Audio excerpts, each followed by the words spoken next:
Alrighty, welcome back everybody to the Tradewaiters podcast, the comic book club where we read a different trade paperback every single week. I'm Daniel, you're Nathan, we're brothers, we read comics. Yep, sometimes by force. Some weeks. Yeah. But happy birthday, Daniel. Thank you. My gift to you my is birthday book this week. yeah, and my gift to you is the torture that you had me endure for this week. Thank you. I thought it was going to be like whatever book you pick for your birthday, you know? It's just passing it back and forth. Yeah, I guess so. Nathan, I have a hypothetical for you. Okay. So, imagine you have like the memory loss thing that they have on like 51st Dates, like Drew Barrymore has, and you forget everything every day. You pick one trade to have like on your nightstand that you wake up to every day. What are you picking to basically convince yourself to love comics? Well, not even love comics, just have a kick-ass comic. Have a kick-ass comic. Okay, so but in those movies you remember everything up to a certain point, right? Up until you got assuming So you know how to eat and shit. Are you You know your saying name's like Nathan. one comic that I would read and like be reading it again for the first time pretty much? Or like can I not choose anything I've read before? You can. Okay, so you got the memory loss thing right before you started reading comics. Okay, all right. Murder Falcon. But Murder Falcon every single time. Yeah, I'm like, are they all like this? This is what this fucking is, and it's sick. But only if I somehow know that Dana Warren Johnson had like the metal tracks that he recorded with it, and I'm listening to that like the same time. I'll allow it. I'll allow you have the CD. Yeah, like, yeah. I have you know, CD. on that boat or whatever. Yeah. Did he make CDs? That would have been cool if he did. I don't know. I think I just listened to them on like Bandcamp or something weird.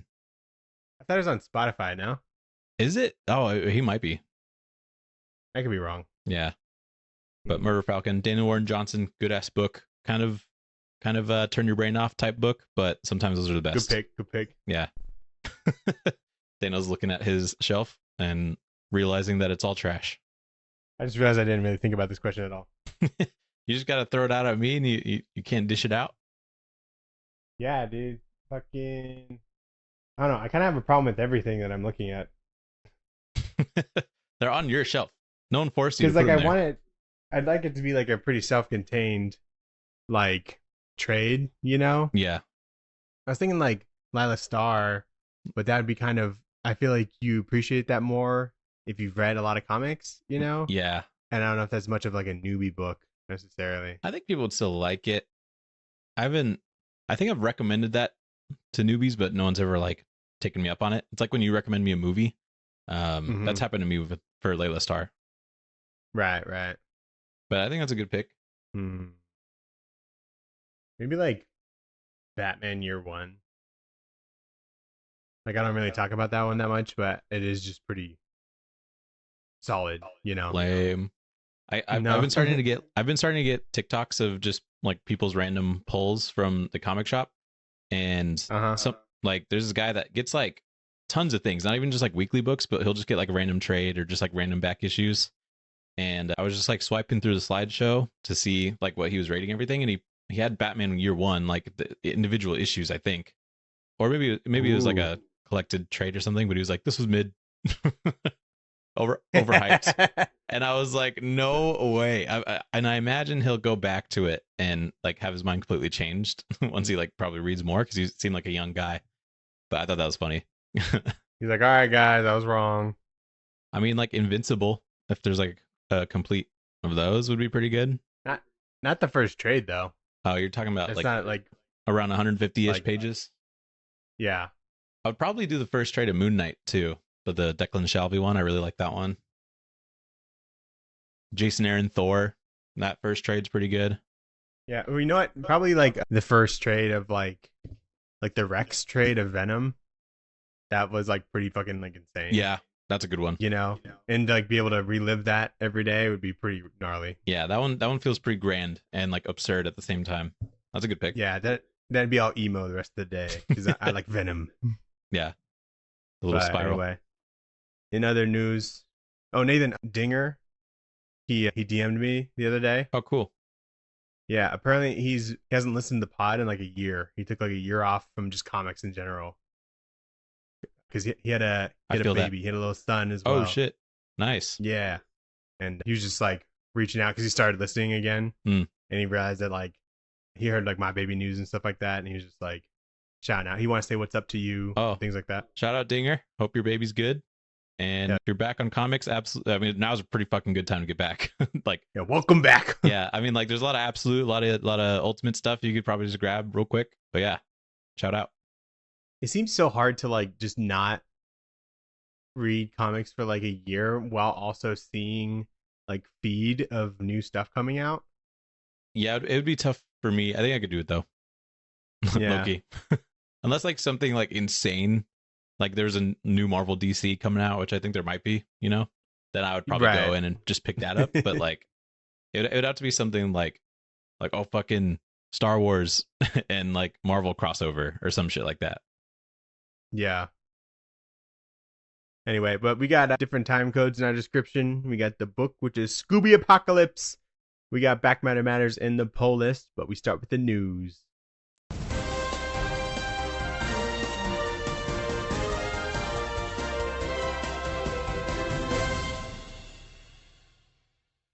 And Nathan, I got Scooby Apocalypse news. What?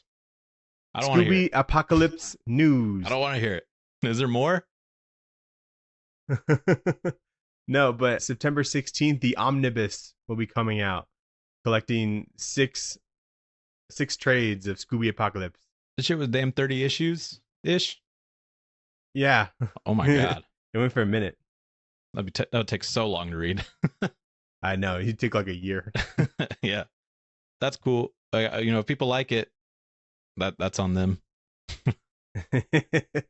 What, you got any news? Not a whole lot of news. It's been, I mean, kind of a slow-ish kind of week, and we're also pretty ahead and recording in smaller times. But there's a new 3-issue series coming out. We might have talked about this last week. I don't know, but it's called Wolverines and Deadpools, announced for July 2025. Did you know about this? It is going to be. It sounds awesome. A Deadpool Wolverine, but the team's also going to have X-23 and the Lady Deadpool girl that are like a part of it, and they're all in one book. So there's they should have put like Dokken in there and like Kid Deadpool or something, or Kidpool. They might be there, but from what I saw just on the cover art, it was like, you know, the original heroes and then like the girl versions of those heroes are just kind of like teaming up. So pretty cool. It's going to be by Cody Ziglar and Roger Antonio, who I'm not familiar with as far as art, but Cody Ziglar has been doing some stuff lately. Nice. Yeah, you think it'd be like, this is like what, their fourth Deadpool Wolverine book that they came out with? Yeah, there's been a lot of both of those guys around lately, so nice. There's the Superman preview thing. There's like a longer sort of preview. Do you see that? Yeah, it's like 5 minutes. I didn't watch it. I saw that it came out though. I watched like 3 minutes of it, and I think I got distracted and I forgot to go back. But it looks good. Pretty exciting. Cool. There's memes of Batman or Superman being hit by like a beam of just sunlight to like heal him. It's pretty funny. I haven't seen it. Nathan, Skybound is going to be publicly traded. Oh, and they have like an early bird special thing for the nerds. You can buy a minimum of 5 stocks or 5 shares, and they're going to the moon, Nathan. Let's pump Skybound. We're going to the sky. Yeah. Is Image publicly traded? I don't think so, right? Huh? Are any publishers publicly traded? I mean, I guess the big two kind of are, just parent companies. But is Image publicly traded? The big two, they're like owned by companies that are publicly traded, right? Like Disney and Time Warner and stuff like that. So, and I don't think Image is. That would kind of suck. This doesn't seem like a good idea or like a good thing for comic readers. No, but I mean, Robert Kirkman is still kind of like the owner of that, right? So he's kind of a moneymaker type dude. Yeah. Businessy type guy. So hopefully it doesn't go bad. I mean, I think it can. There's a very small chance it goes really well for him, but creatively for maybe those books, probably more likely that it would be bad.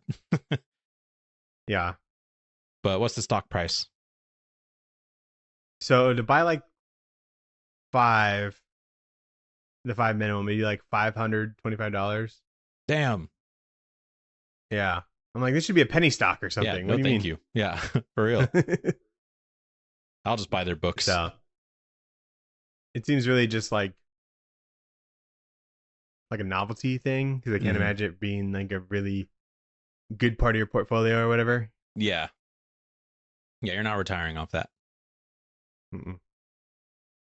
Nathan, you like the book Love Everlasting? Yeah, it was good. Yeah, well, it's gonna be a movie. Oh, really? Yeah, I guess someone bought the option for it, and it's in development right now. Wow. Good for Tom and Elsa. Yeah, I think I may have known who was attached to it, but I didn't write it down, so it must not have been that important. But that's pretty cool. Yeah, good. I can see that working. I could too. Yeah, we read that for our Valentine's Day comic for the year before this, and I really enjoyed that book, to be honest. So, Yeah. In other Tom news, Tom Taylor is doing another book with Derek Robertson. oh, cool. Yeah, very very timely news for us. We don't know what it is, but I don't know. They're They're, just they're doing excited something about it, I guess. cool. They're doing Yeah, I mean, something. I like their vibe together. Seems like a pretty natural fit. And Yeah. yeah, Tom's a good writer for Derek. I feel like with his sort of style of art, Tom's really able to match that and have fun ideas with it that he doesn't normally do too often because a lot of his stuff is kind of more lighthearted, like Nightwing or like Teen Titans or whatever that he's been on. So that's pretty cool. What do you think he's gonna? What do you think they're gonna do in the DC universe? Dude, it'd have to be like a darker part of it, I would think. So maybe like a swamp thing, like some sort of monster sort of horde thing, or it would be kind of crass and grim. But I don't know what character would fit that other than just Constantine, which they've already done. Did So did Tom Taylor already do Suicide Squad? yeah, Hmm. I forget who's with, but it was kind of a shorter run. He could do another one. I don't know if that really fits Derek too much either. I think he could draw Could do some some like uniforms and espionage, whatnot. maybe some like spy espionage thing, or like Grundy. Did Grundy would be you cool. ever hear about that book called Hitman from Yeah. DC? Mm-hmm. Like Garth Ennis was on it. Yeah. That was like a Hitman, like in the DC universe.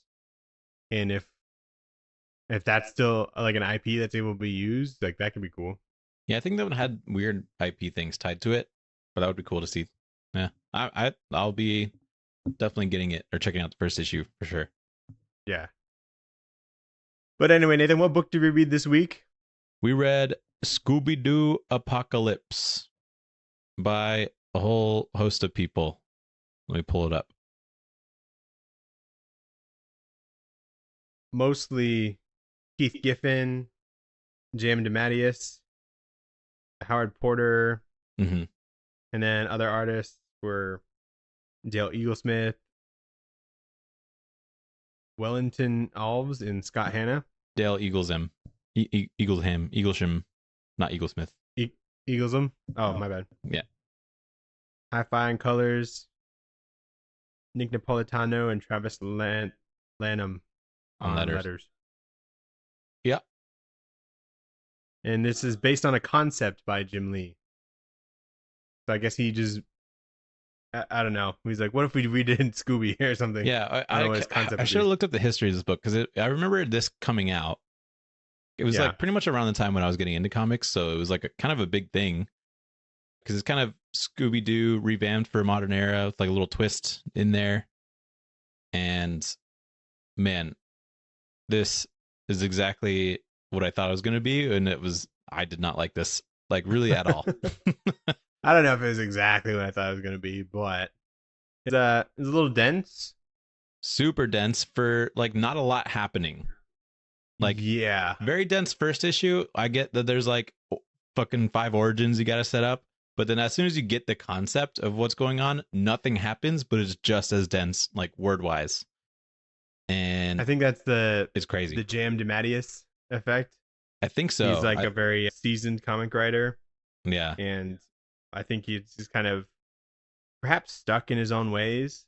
So like in the first in the first credits in the first issue. Mm-hmm. It says J.M. DeMatteis, dialogue and more dialogue. Yeah, pretty much. So it's like he knows he writes a lot, you know?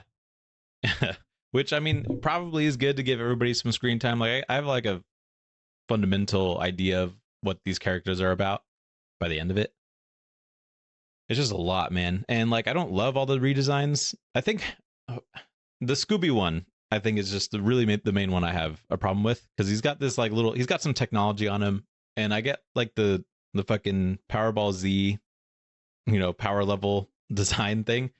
It looks fine on him, but I don't like what it does, because I don't think it serves or like does anything for him, because he puts it on and then like little emoji bubbles come out to express how Scooby-Doo is feeling.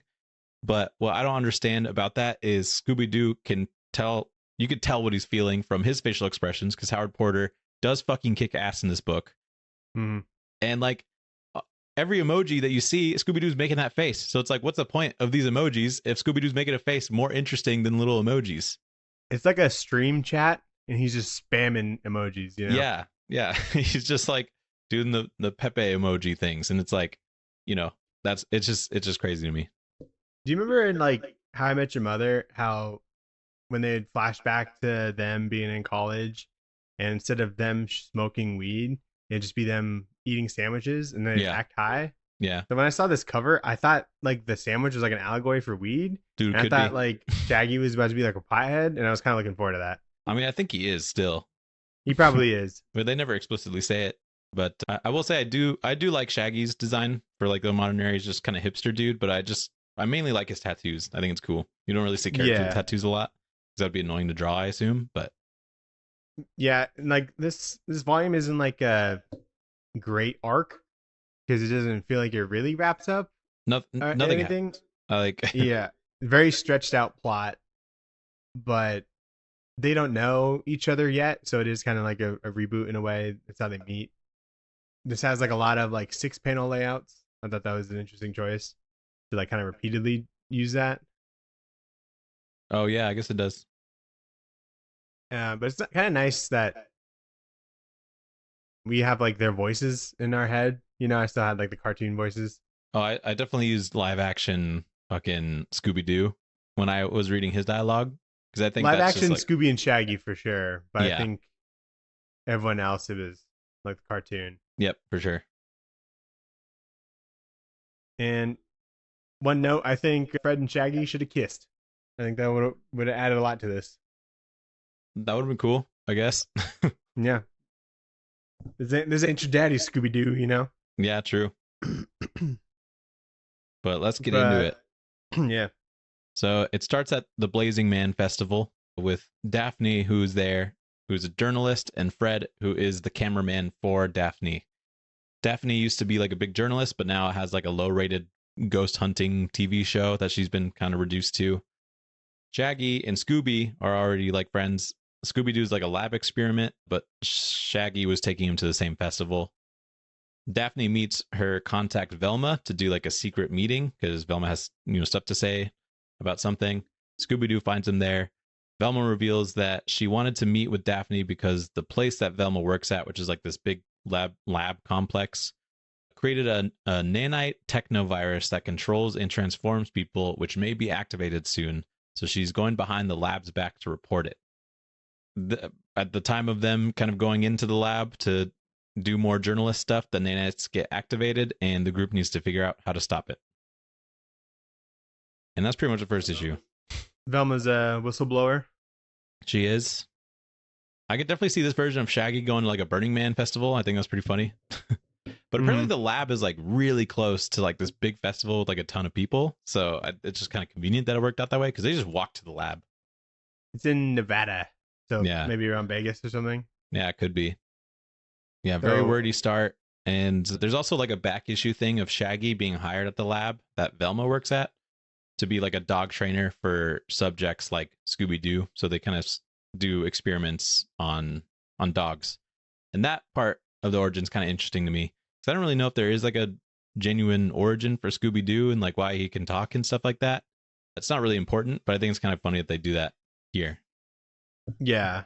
I guess Shaggy's name is Norville Rogers. Yeah, they keep using their like fucking God-given names in this, and I don't really know anybody like that. Yeah. Like Velma, her last name's like Dinkley, I think. And I'm like, who are they talking about? I mean, Dinkley makes sense for that character, just like as a name, but like I was just confused. Shaggy says he's got a Nana. He probably pronounced it Nana, but in my head, I'm like, oh, he's got a Nana. Yeah, he's Mexican. Yeah. Yeah, for sure. And what was I saying? Oh, I just kind of wrote about the emoji glasses being kind of dumb. But is Scooby like canonically a Great Dane? I don't think so. His ears are pointy in this because that's what a Great Dane does. But I think they're normally like droopy, aren't they? Yeah. Or they're like kind of small. Yeah. You know, it's not like a basset hound or anything, but yeah, I mean, I could definitely see him being a Great Dane. Just the ears are a little bit different, which I think is fine. He also has like big cow spots on him, which I don't know. Did I get gaslit? Like, or is this like a Mandela effect? He's just like all brown typically, isn't he? No, he's got some spots. He does? Yeah. In the show? Yeah. Really? Yeah, you didn't look it up? I'm gonna Google Scooby-Doo right now. If there's no damn spots on that boy. They're on a page, Shaggy's like looking for Scooby. He's like, Scooby-Doo, where are? Oh, there you are, dude. You know, they almost said it. Yeah, I know they took that away. Dude, he does have spots. Mm-hmm. If I visualize him, he's just brown dog with blue collar. But yeah, I guess so. Wow, that's interesting. Howard Porter is incredible in this, like the whole time. If he was not on this and it was somebody lesser, I would despise this book and fall asleep throughout reading it. So I just got to say that he does a lot of heavy lifting in this, because it's definitely very strong, and it keeps it really close to like the Jim Lee design, so it's not like too much of a transition. Yeah, so he's cool. I forget even what else I know him from, but I know I've read a couple different things from him. Haven't we done I think we've done a book with Howard Porter on there. I just can't recall what it is, but I'm definitely aware of his stuff. I think he's done some Green Lantern that I've read. Okay. Justice League. Can't remember. But it kind of reminds me of that dude who's on like Red Hood and the Outlaws. Yeah, it does seem. I think that might be Howard Porter. No, it's like got like a V in it. It's like a weird name. Oh, but, okay. Speaking of Howard Porter's art, on page 22, when Shaggy and Velma are like walking up these stairs, Shaggy's sleeve is missing. His like tattoos. Oh, yeah, you're right. Since then, I've been looking for it to see if he got missed, but this is just the one time. Really? That's so. I'll let it slide. Maybe it's like maybe that was on the colorist, because the tattoos don't look like they were drawn. It's kind of just like a they almost look faded, I guess, or something. So I feel like that might be on the colorist to add on there. So I don't know if that's Howard's fault. Okay, that's possible. Yeah. Anyway, issue 2. Yep. So issue 2, they're walking around the lab and they find a scientist that is mutated, and he's turned into a creature that attacks Velma. Scooby knocks him down, and a second creature appears, and the creatures fight, which lets the gang sort of escape. But it turns out the whole complex is filled with creatures, so the gang gets guns from the lab that are just in the closet somewhere. And Shaggy finds a coworker while they're walking around, and that coworker was also turned to a creature. Daphne shoots it in the neck, killing her. And then the gang needs to leave the complex, so they find an armored vehicle that has been called the Mystery Machine. So that they can leave. And I'm like, good God. Man, some of the origins for these things are so strange and like forced almost, but whatever. Nah, like just let it play out. Why does this lab have a bunch of guns? Just like in the like M16, like ARs and handguns, like an assortment of guns, and they're just kind of in the closet somewhere. I just think that's funny. It is kind of cool seeing like Daphne shoot a gun, you know, or like Fred shoot a gun. You know, I'm down for that. But man, it's just kind of funny that it worked out for him. Yeah, like when Daphne's shooting, it makes like a Takao sound. I'm like, that's not what an AR sounds like. Yeah.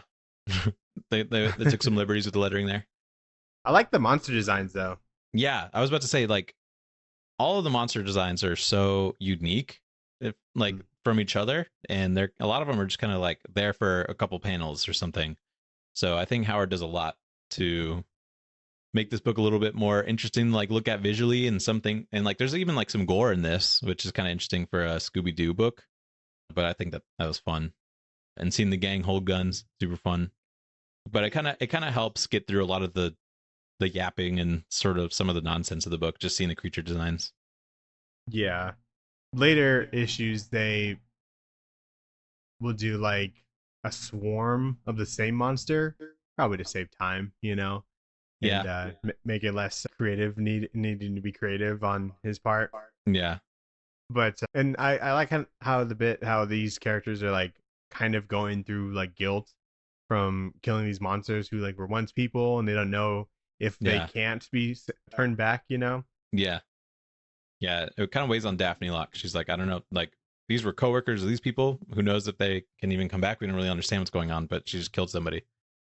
So wild. But issue 3, the gang sort of blasts their way through the garage to get to the mystery machine, and Fred gets scratched while Shaggy figures out how to start it, and then they end up driving through the lab's gate and escape. They get to the Blazing Man Festival, and they find out that the technovirus has been spread to the festival, and everybody there's been turned to creatures, as well as probably everyone across the world, but they can't really make that judgment yet. And the gang leaves to go get snacks at a gas station, thinking it's empty, but there's actually a vampire in there. A vampire, your favorite. As soon as I saw a vampire, I'm like, oh my god, we are not doing vampires. It's like I like proofread it for you, dude. Yeah, it really feels like you've edited it to just. No, that's just luck.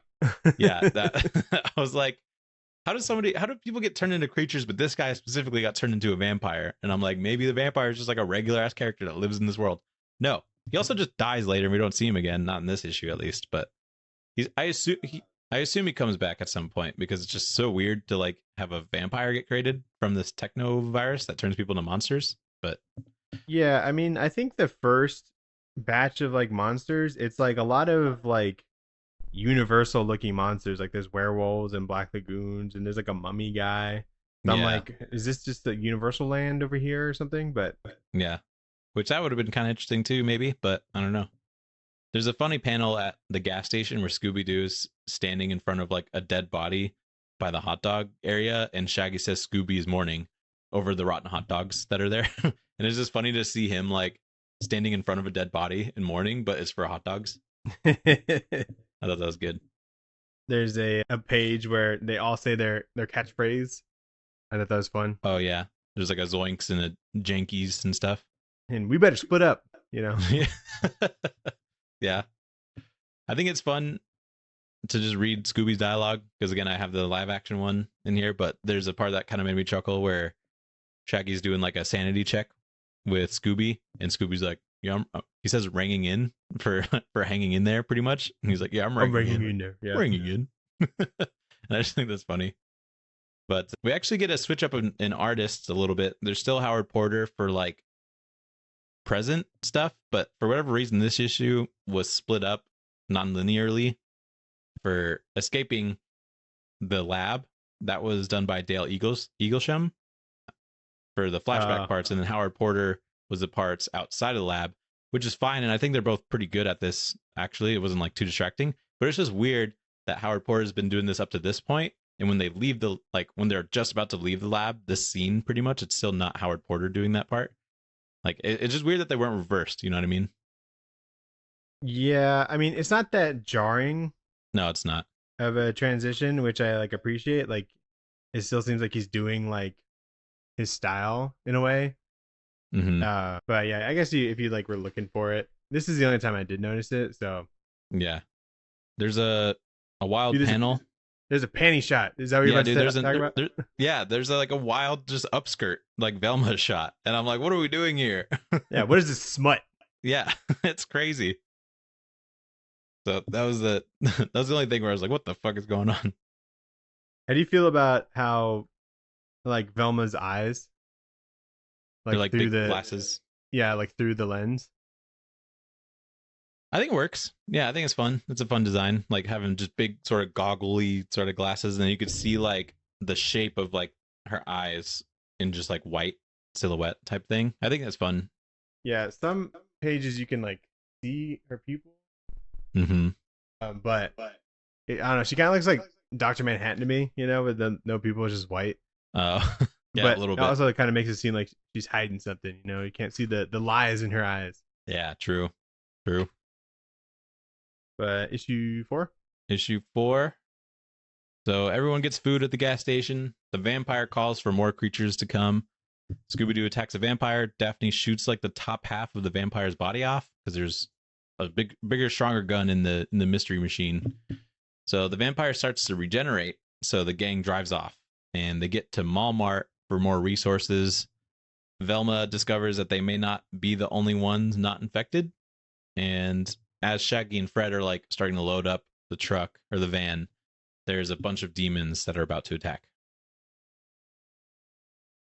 And I feel like the cliffhangers for this whole book are just like, oh my god, there's another monster that's about to sneak up on him. You know what I mean? It's like that. And then it's like resolved in 7 pages. Yeah, I know. Like the last one was a vampire, and the vampire just got shot, and then they left, and it's like, who is that? What was that guy supposed to be? And then this one, it's just like, oh, there's demons coming. You better read the next issue. And like, when they're all just like, look, a monster. It's like it's not very enticing. But there's also like a part in this I just straight up don't understand, because they went to the Mall Mart and Velma's like, wow, look at this thing.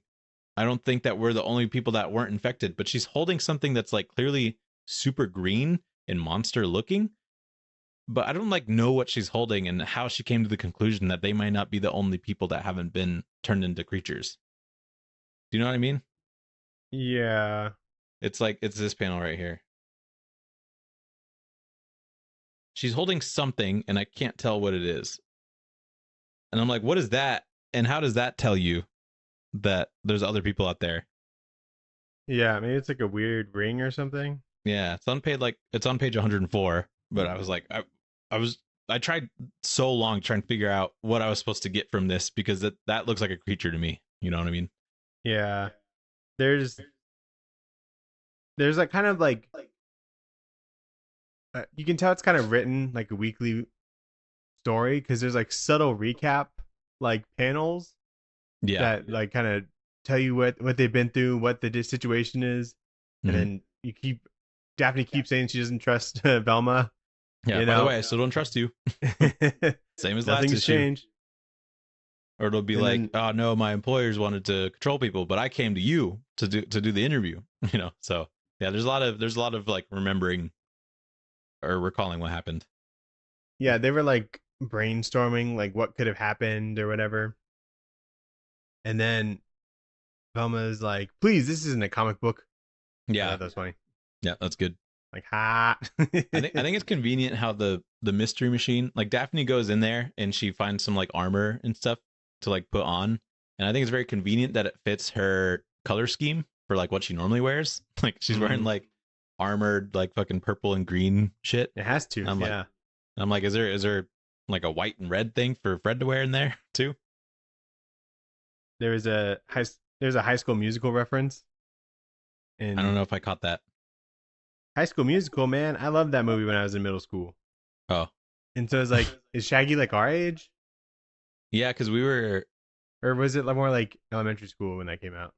I think it was more elementary school for us when that came out. So he's like a little bit older than us. Maybe like J.M. DeMatteis just like asked his grandkids. He's like, what's popular? What was huge, when you were in school? Yeah. Fred's like, we're all in this together, And then Fred's like a huge simp for Daphne throughout the book. Yeah. Which is interesting because like I think that's the only thing that's reinvented about his character. They don't really go into a whole lot of Fred lore in this, just other than the fact that he proposed to Daphne once and like they used to be together. Well, he proposed in this book. I thought they were never together. No, they were together for like a little bit in college, but then they broke up because they didn't work as a couple or something, but he's still in love with her. And now he just follows her around with a camera. Like you break up with your ex and now you're following her around with a camera. That's what his origin is. It's like a little creepy if you think about it. Yeah. And then we see Scrappy Doo, Nathan. Yeah, the other dog experiments are running around outside the lab, and they're all kind of led by Scooby-Doo, which I think is kind of a fresh idea. I do enjoy that. I like knowing that there are more sentient, intelligent dogs from the same lab, but that have like varying levels of intelligence. Like they're just trying to upgrade their tech throughout this book because it'll eventually, like, I don't know, die or something. Yeah. So I think that's a cool Scrappy origin for this. Issue 5. Fred starts shooting the demons while Shaggy tries to get away. Everyone runs into like a stock room and barricades the door. But Freddy and Scooby need to see if there's like any other entrances to the room that they're in. And so while they look around, they find a little girl that turns out to be a plant creature and attacks them. Scooby's able to kill this little girl creature, and the demons hear that there's a fight. So the gang just kind of hides on top of some shelves and wait for the demons to just lose interest and leave.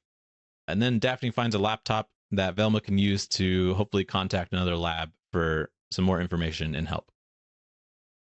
And then I gotta say, thank God there were silent pages in this issue. I put that exact same thing. I'm like, good Lord. There's 5 pages where they're hiding from demons and no one's saying anything, and I was like, this is wonderful. I'm burning through this book now. But I really like this little girl creature as a concept. It's like she looks like a little girl on the outside, and then when you get close, there's like a Venus flytrap type shit that like comes out and tries to bite you. That's kind of cool. There's clearly something not right with her, but yeah, she's got weird like green eyes and stuff. But Scooby kills a kid, which is a little crazy. Yeah, I didn't expect like them to just hide would be like a solution in this book. Yeah, because they don't. I mean, like they hide kind of, but they always deal with the problem eventually. In the thing, like Scooby and Shaggy will go hide in like a barrel or something. Yeah. Until they can regroup with everybody and figure out a plan, but they never just like hope that it goes away. There's a bit when Daphne is like yelling at Shaggy about something, and he's like, "Weren't you just saying something about too much noise?" Because they didn't want to attract like the monsters, like, ooh, good burn. And then this one doesn't have a cliffhanger. Yeah, no, this one, it doesn't have a, oh look, there's another monster kind of cliffhanger, but it's also kind of the end of the main story, I would say. There's one more issue with like some origin stuff, but like that was the whole arc. Yeah. It's like the first issue they established, what these people are, who they are, and that there's an apocalypse happening. And then the subsequent issues don't really solve anything, or really you don't find out that much more about the state of the world throughout it. They're just like running. And so I think that's a little bit frustrating. Yeah, this definitely could have been like condensed to like 3 issues maybe. Totally. Even had like 2 more. But especially like if it's the last issue of the arc and there's no cliffhanger, is kind of crazy. Yes. So that's why I think they tacked on these like 2 other stories that are like kind of shorter but give kind of more context to the world, because you actually get a lot of important information out of like this Velma origin story.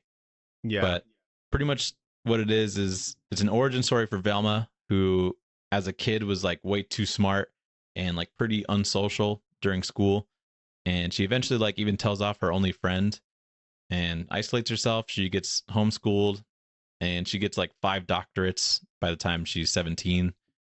And it's revealed that the 4, who are the people that Velma refers to in the actual arc, the 4 is like the 4 scientists that have to activate the virus in order for it to take effect.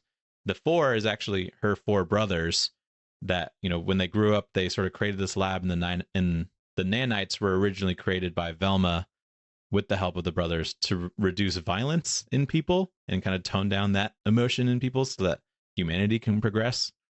But the 4 brothers tweaked them without Velma knowing to make people docile and just like controllable by them so they could have like way more power. And so that's why Velma went to Daphne initially as a journalist to be a whistleblower. So like that's pretty big shit. There's a lot of yapping in this one too about her like being better than everybody, and stuff like that, which I didn't care for. But that little twist, I'm like, there's something, that would have been kind of cool. Yeah. But whatever. And then there's a Scrappy-Doo origin kind of him like running around with the dogs that are running around during the apocalypse. They're trying to find Velma to upgrade their tech. But Scrappy-Doo he's able to like make himself super buff somehow. He can like shapeshift a little bit because he's like a little dog, and now he's big dog with muscles. And that's pretty much everything with Scrappy-Doo. Yeah, I guess it was like some addition to like his tech that I don't know, like was it like not even It's like not even explained well. well, it's not they haven't like tried it out or anything, so this is kind of like experimental. So Yeah. it basically becomes like has a human body, you know, Yeah. but Which it's is still Scrappy Doo. It's not really like origin pages; it's just kind of like where this is he's just at right subsequent now. stuff, but the Velma one was like a secret origin type thing. Yeah. But anyway, that's all just whatever, you know. But that's the end of the book. Yay! All right, so let's go into Back Matter Matters. Back matter matters. We got Covers. some variants by some big hitters. I should say we got a Neil Adams one. Rest in peace to that guy. We got Ben Coldwell, which is like kind of a cool stylistic cover. I haven't heard of this artist before. Mm-hmm. Pretty sweet. There's apparently an adult coloring book version of the Jim Lee cover. That's the cover of this trade. So I guess you can find that somewhere and color it in yourself. Joel Jones. You got Dan Panosian. Another Howard Porter variant. John Paul Leon does one, which is kind of crazy. Yeah, that's cool to see. I saw that. I saw it and I was like, this looks like John Paul Leon. And I looked at the credits and I'm like, it is John Paul Leon. Which is cool. Dennis Cohen. So they got some big hitters. Francis Manipool. But I think those are the ones that I know. And then we get some character sketches by Howard Porter and some designs for like the Mystery Machine. Even though it doesn't look like that in the book, there's actually no sauce for the Mystery Machine in the book, which I have a problem with. It's not a fun color green. It doesn't say the Mystery Machine on it. There's no yellow. It's kind of like the Tumblr, like Batmobile. Yeah, but at least that has like the same color scheme as like the Batmobile. You know what I mean? Black. Black.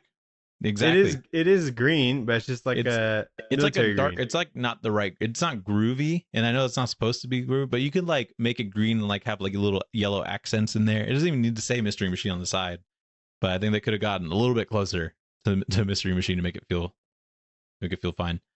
Yeah. But yeah, some cool character sketches. There's even some by Jim Lee in there, which I feel like he took literally 2 seconds to do because they're very not detailed whatsoever. Get the point. And that guy sketches fast. I've tuned into his Twitch stream, and he'll throw out a kick-ass Batman in like 5 seconds. Oh yeah. Well, I mean, think about how many Batmans that dude's drawn in his lifetime. Yeah, that's true. So it's just like muscle memory at that point. So what did you rate this book, Nathan? Do you give us some Scooby snacks? Question. I would no Scooby snacks for this book. I'd give it like some bullshit sandwich that I don't like. Like it's like not even a full sandwich. It's like a half sandwich. What's it called when there's just like it's like fancy open faced things? Why am I forgetting the name? Yeah, bruschetta. But bruschetta's good. Imagine a shitty bruschetta. And it's like that was something, you know, I guess it's technically a sandwich. Yeah. I don't know. Art's great. There's just a lot going on, but nothing going on at the same time. Yeah. And I don't love all of it. You know what I mean? So, I mean, like two tweaks to this, it's a way better book. You know? I can see why people would like this. It's just not for me, but it is a well-made comic and I can recognize that.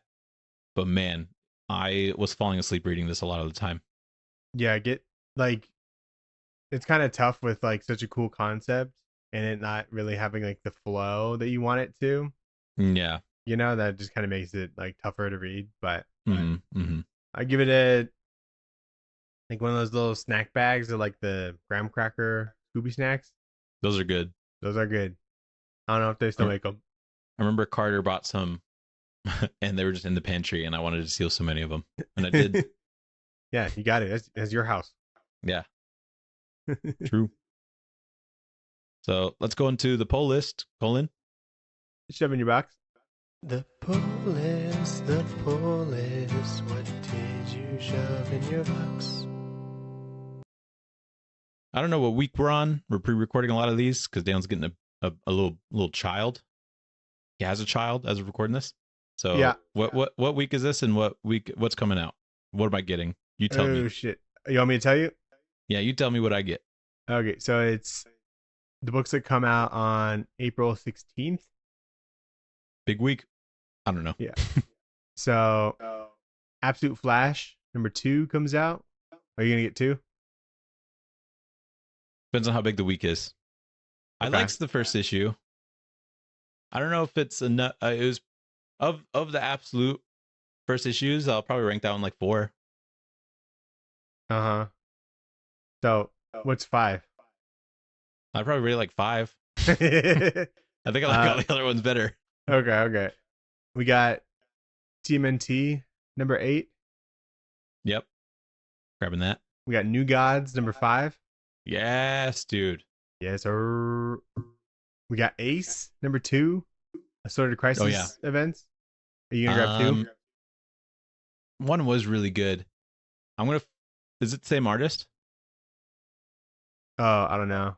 Who was the artist? Do you remember? I don't. It was somebody I had never heard of before, but man, they crushed that. It was really, really strong. So if it's the same guy, if not, I'll flip through it. See if it looks good. Eric Zawadinsky. I don't think. Was that the guy that did the first one? Yeah. It is same guy. Same team as the second one. Okay, I'll pick that up. For sure. DCX Sonic 2. Fuck. Should I get that? I'm gonna get it. Yeah. Dude, I didn't want one to cook as much as it did, but it was kind of fun, and I like the iterations of all the characters and fucking Darkseid's flying a Darkseid ship thing like with his face on it. It's like ridiculous, and like Shadow's talking to Batman, and they're talking about the pain that they've endured, and I'm like, this okay. You know what? I'll get #2. They've earned it. Okay. Godzilla v Hulk. I think I'm gonna skip a lot of those Godzilla Marvel things. There's a lot of them coming out, so maybe I'll get the highlights after the fact. But yeah, did you read anything? So here's another reason why I didn't like this book. It kept me from reading the books I want to read, which includes Absolute Green Lantern. I haven't had the chance to read it, so man, I'll never forgive Scooby Apocalypse for that. A book that came out over 10 years ago, I think. 2016. Okay, 9 years ago. Yeah. So no, I didn't get the chance to read any of my daily comics. Did you? Yeah. What'd you get? Or what'd you read? I read New Gods #3 and 4. Nice. So I'll caught up on that. I haven't read 4. Dude, I read 3 and I was like, uh-oh. Why? I thought it was good. No, I was like, what the fuck is happening? You know, there's like, a lot who are these people?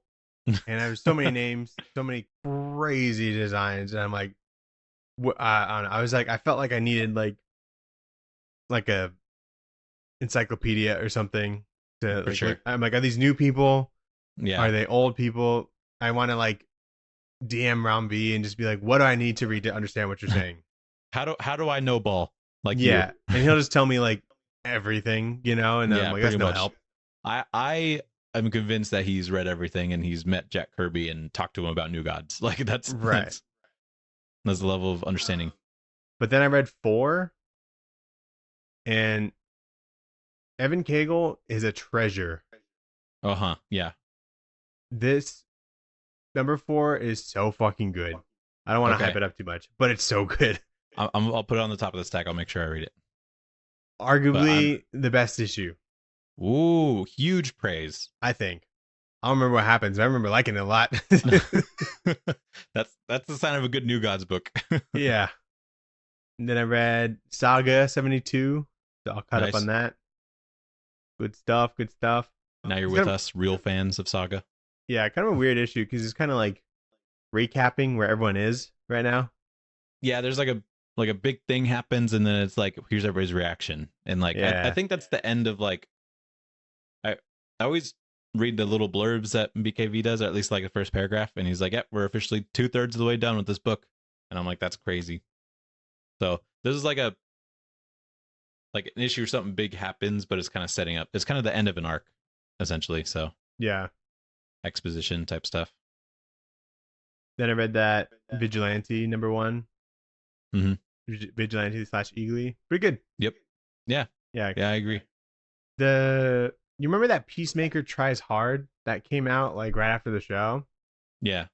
I didn't think like that book really captured the spirit of like the show, but this definitely did like a way better job of that. Yeah, they really matched the John Cena sort of ignorant crassness, I guess, like that John Cena does in that, and it's really good. Same thing with Vigilante, just kind of being sort of this like bumbling idiot kind of running around, but he's really good at fighting, you know? So yeah, I like the setup for it. It's a fun idea. Yeah. I don't know if I'll be able to pick it up every week, but it is some good stuff. Mm-hmm. And then Godzilla versus Fantastic Four. Yeah. You know what I didn't realize before I bought this? That JR is on art. Yeah, he is. Yes, sir. Oh my god, that was such a bummer. I forgot about that. It's like it's written by Ryan North, the current Fantastic Four writer. Yep. But he writes it like in a really campy way, and he sets that issue like in between like a couple issues in continuity, but in between issues that came out in like the 60s. So he's writing it as if this book came out in the 60s. How do you know? Because it's fucking dense and like everything that they say is like obvious. You know what I mean? Like it's just like that campy kind of like writing, or not even campy. It's just like that shit that it just doesn't like flow how shit comes out today. So it's a bit of a chore. Damn. But it's only one shot, so that's good. Yeah, that's good. How did JR do? Did he do what he does, or was it better because it's Godzilla? He did what he does, Okay. But nothing. There wasn't a lot of like zoom in shots on like characters, so it's not like there's like a ton of detail in it. Maybe it's like a inker thing or something, but. And then I read "You'll Do Bad Things." Oh yeah, by Tyler Boss and someone else. Yeah, I forget the artist as well. But Oatsman Elhow's letters. Yep, like that guy. Yeah, he's typically on a good book. Yeah, pretty good writing. Tyler Boss has proved himself as a writer already, and the art's really good. It kind of reminds me of Tyler Boss as well, so I think that's like kind of a good fit. Cool. So it's like a book about a writer who's writing about a serial killer, and I'm like, this reminds me of The Deviant, Yeah.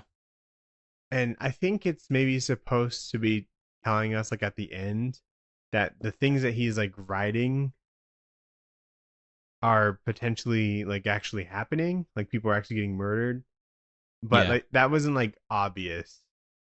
But I just thought like the last scene, I'm like, what was that for? That's what I understood as the pitch of the book. Okay, yeah, all right. Yeah, I didn't think too hard about it. It was just like creator and solid title, I guess. Yeah, good title. Did you watch anything recently? I watched the first episode of a new anime on Netflix called Devil May Cry.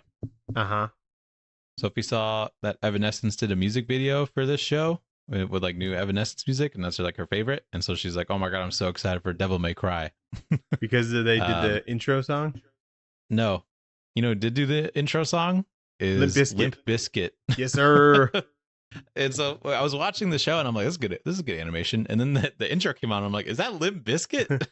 Roll it. Yeah. Like the Limp Bizkit song. I don't think they made any other ones actually, but yeah. I thought that was a pretty funny intro that kind of fits but kind of doesn't. I don't really know. But sounds like a banger so far. Show is good. There's some interesting animation in there, like really fluid action. There's a world that's kind of set up in a weird way. I never really played the game, so I don't like. I understand like what it looks like as a game, but I don't really know anything about the world. But Daniel, do you know who voice acts in this? That was incredibly surprising for me. Is Kevin Conroy? Yeah. Mm-hmm. Did you know that he was in this? Yeah, I saw a TikTok about it. Dude, that fucking knocked me on my ass because I was like, Kevin Conroy? Like, he must have, like, this must have been in development for a while because he sadly passed away like last year. But man, he just does Batman in this. So if you like Batman and you want to hear Batman's voice again, he plays like a general or something in this. He died in 2022. Jesus, really? Mm-hmm. That's so long ago. So then this must have been one of the last things he did for sure. Yeah, I guess they do like the voice recording first, and then they animate around it. Yeah, so, typically, yeah. And then it looks really good as far as the like quality of animation. So I can see it totally lasting a while. It looks interesting. Yeah, I think the main character Dante, he's like a assassin that will take out demons and stuff. The demon designs are really, really good, like really strong, really fun to look at. And then Dante kind of is just Deadpool, from what it seems like. Like he's an assassin and he'll like make a joke while he's killing somebody, you know. And not all of those land, but everything else like around that is really strong. So yeah, I'll probably keep going with it. For sure. I think there's 10 episodes or something on Netflix. And then me and Sophie finished Dead Space 1. Took us a little bit, but nice. We finished that. So we're probably going to jump on to Split Fiction next. You done torturing her? Yeah. And dude, that game gets... We were even playing on easy mode, but it gets pretty hard and really scary still. Even though like you have guns that can do the job, but they find ways to fucking sneak up on you. And then they get... I think they're called necromorphs. They start to like sprint at you like really fast and they're like really quiet. So sometimes they'll just run up on you like from behind and shit. Don't like that. Pretty. The game's amazing though. I played the original 360 version. They've remastered it and changed the plot a little bit, to my understanding. But playing the original 360 one, it like still holds up incredibly well. So nice. Good game. Sweet. I didn't really watch anything actually, so just kind of reality television and the next episodes and things that I'm watching. So yeah, a lot of stuff coming out right now. So I feel like there's not a lot of stuff coming out. Like it's all ending, you know? Yeah, a lot of it is actually. Then I have nothing. Side Effects done. Pit's about to be done. Mm-hmm. You know, lots of those. Yeah, I really just have like the studio, and I guess I should like catch up on like Daredevil, but yeah, I am like 2 episodes behind Daredevil right now, I think. Did you watch episode 3 with the trial? Yeah. That episode fucking rocked. I thought that was awesome. So good. Yeah, it was really, really good.